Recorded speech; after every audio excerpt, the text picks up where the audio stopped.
America आखिर भारत से इतना हैरान क्यों हो रहा है? टाटा के बाद अब महिंद्रा का अग्निजेट विमान देख करके। दोस्तों, हमारे वैज्ञानिकों ने रक्षा क्षेत्र में भारत को आत्मनिर्भर बनाने के लिए जी जान लगा दिया है। भारत सरकार और खास करके भारत सरकार का रक्षा मंत्रालय, इन दोनों का मकसद है कि सेना द्वारा जितने भी हथियार इस्तेमाल किए जा रहे हैं उनको देश में ही तैयार किया जाए। अगर कोई विदेशी कंपनी उन हथियारों का निर्माण कर रही है तो उसको भारत में अपने प्लांट स्थापित करने होंगे और उस हथियार का निर्माण भारत में ही करना होगा। इसके अलावा भारत सरकार द्वारा प्राइवेट सेक्टर की डिफेंस कंपनियों को दिया जा रहा प्रोत्साहन अब रंग दिखाने लगा है। डीआरडीओ, इसरो और एचएल के वैज्ञानिक घातक हथियारों का निर्माण तो कर ही रहे हैं, अब प्राइवेट सेक्टर के डिफेंस कंपनियां भी मैदान में उतर चुकी है और ऐसे ऐसे कंसेप्ट दुनिया के सामने रख रही है जिसे जानकर भारत सरकार को गर्व हो रहा है। ऐसे ऐसे हथियारों को लेकर ऐलान किया जा रहा है जिसे जानने के बाद पूरी दुनिया सन्न रह गई है।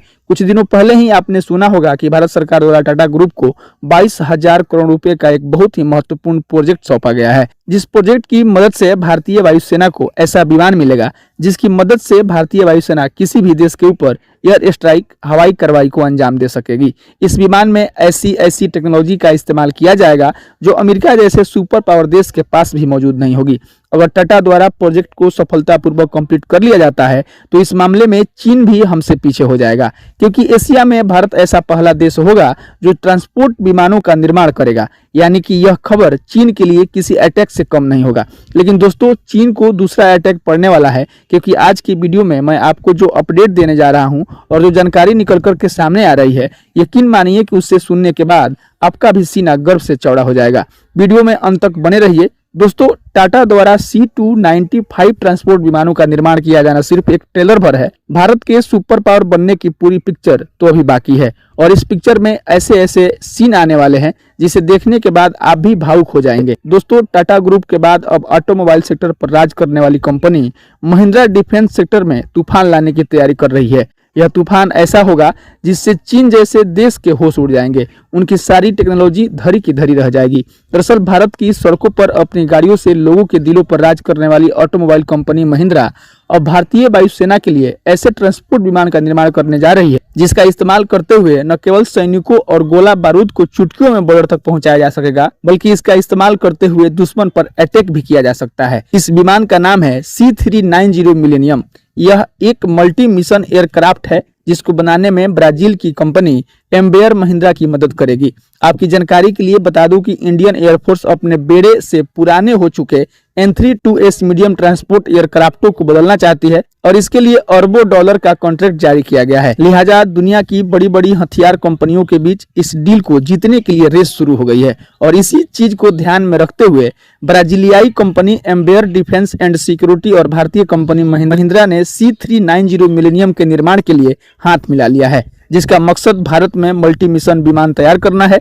इस रेस में अमेरिका की सबसे बड़ी company aerospace company Lockheed Martin ने अपनी C130 के सुपर हरक्यूलिस को और यूरोपीय company Airbus defence and space ने अपने A400MA विमान को उतारा है। लेकिन भारत सरकार का प्लान है कि ऐसे विमानों को सिर्फ मेक इन इंडिया के तहत ही तैयार किया जाएगा और टेक्नोलॉजी ट्रांसफर की बात भी कही गई है ताकि विमानों के स्वदेशीकरण को बढ़ाने और भारत में डिजाइन एकीकरण और विनिर्माण प्रक्रियाओं सहित एक समर्पित विनिर्माण लाइन स्थापित करने के तरीके का निर्माण किया जा सके। मोदी सरकार की कोशिश भारत को विमानों के निर्माण, रखरखाव, मरम्मत और ओवरऑल का क्षेत्रीय केंद्र बनाना है ताकि एशिया में भारत का डंका बजे और चीन जैसे देश पीछे छूट जाएं। दोस्तों, भारत सरकार द्वारा जितनी भी शर्तें रखी गई है उन सभी शर्तों को ब्राजील की कंपनी एम्बेयर पूरा कर रही है। यानी कि विमानों का निर्माण भारत में भारत की किसी कंपनी के साथ मिलकर टेक्नोलॉजी ट्रांसफर के तहत किया जाए। मीडिया में किए जा रहे दावे के अनुसार यह बात कन्फर्म हो चुकी है कि भारतीय वायुसेना के लिए C390 मिलेनियम विमानों का ही निर्माण किया जाएगा जिसे महिंद्रा द्वारा बनाया जाएगा और इसको बनाने में एम्बेयर महिंद्रा की मदद करेगी। आपकी जानकारी के लिए बता दूं कि महिंद्रा ने अभी तक किसी भी प्रकार के ट्रांसपोर्ट विमान का निर्माण नहीं किया है, यानी यह प्रोजेक्ट महिंद्रा के लिए बिल्कुल नया होगा। लेकिन ऑटोमोबाइल सेक्टर में महिंद्रा जिस तरह से राज कर रहा है उसको देखकर अंदाजा लगाया जा सकता है कि कंपनी इस प्रोजेक्ट को सफलतापूर्वक कंप्लीट कर लेगी और भारत को उस मुकाम तक पहुंचा देगी जहां तक पहुंचने के बारे में चीन जैसे देशों ने सपने में भी नहीं सोचा होगा। दोस्तों, यह समझौता भारत सरकार की medium transport aircraft procurement project के तहत किया गया है। जिसके तहत भारत में ही इस विमान को बनाने की फैक्ट्री लगेगी और यहीं पर विमानों को तैयार किया जाएगा। लेकिन इनका इस्तेमाल सिर्फ भारतीय वायुसेना द्वारा ही नहीं किया जाएगा, बल्कि इनको दूसरे देशों को भी एक्सपोर्ट किया जाएगा। यानी इस प्रोजेक्ट के जरिए भारत को जबरदस्त फायदा होने वाला है। देश में रक्षा विमान उपयोग और एयर स्पेस इकोसिस्टम को बढ़ावा मिलेगा। दोस्तों, जब किसी ट्रांसपोर्ट विमान का निर्माण किया जाता है तब उसमें लगने वाले कई सारे पुर्जे दूसरी कंपनियों द्वारा बनाए जाते हैं। यानी कि जब भारत में C390 मिलेनियम ट्रांसपोर्ट विमान बनेंगे तो उसमें लगने वाले कई तरह के पुर्जों के लिए सप्लाई चेन की जरूरत होगी, जिसे देश की अन्य कंपनियों द्वारा पूरा किया जाएगा। यानी इस डील में सिर्फ महिंद्रा को ही नहीं बल्कि भारत की अन्य कंपनियों को भी फायदा होगा। इसके अलावा जब भारतीय इंजीनियर किसी विदेशी कंपनी के साथ मिलकर ट्रांसपोर्ट विमानों का निर्माण करेंगे तो उनको ट्रांसपोर्ट विमान बनाने का अच्छा खासा अनुभव भी प्राप्त होगा। तो दोस्तों, चलिए जानते हैं C390 मिलेनियम ट्रांसपोर्ट विमान की ताकत के बारे में। दोस्तों, C390 मिलेनियम मीडियम साइज का ट्रांसपोर्ट विमान है, जिसकी पहली उड़ान ब्राजील में 3 फरवरी 2015 को हुई थी। 2019 में इसे सबके सामने पेश किया गया था और अब तक 9 C390 मिलेनियम ट्रांसपोर्ट विमान बनाए जा चुके हैं। यानी कि इसका इस्तेमाल ब्राजील, पुर्तगाल और हंगरी की वायुसेना कर रही है। यानी कि दुनिया में कई देशों के द्वारा इस ट्रांसपोर्ट विमान का इस्तेमाल किया जा रहा है। अगर भारत द्वारा इस विमान का निर्माण किया जाता है तो कई देश इसको खरीदने के लिए लाइन में आगे आ जाएंगे। इस विमान को 3 लोग मिलकर उड़ाते हैं, जिसमें 2 पायलट और 1 लोड मास्टर होता है। यह 26,000 किलोग्राम का वजन या 80 सैनिक या 74 स्ट्रेचर और 8 अटेंडेंट या 66 पैराड्रोपर्स को लेकर उड़ान भर सकता है। यानी कि LAC पर यह विमान चीन के खिलाफ गेम चेंजर साबित हो सकता है। इस विमान की लंबाई 115.6 फीट, ऊंचाई 38.10 फीट और विंग स्पेन 115 फीट है।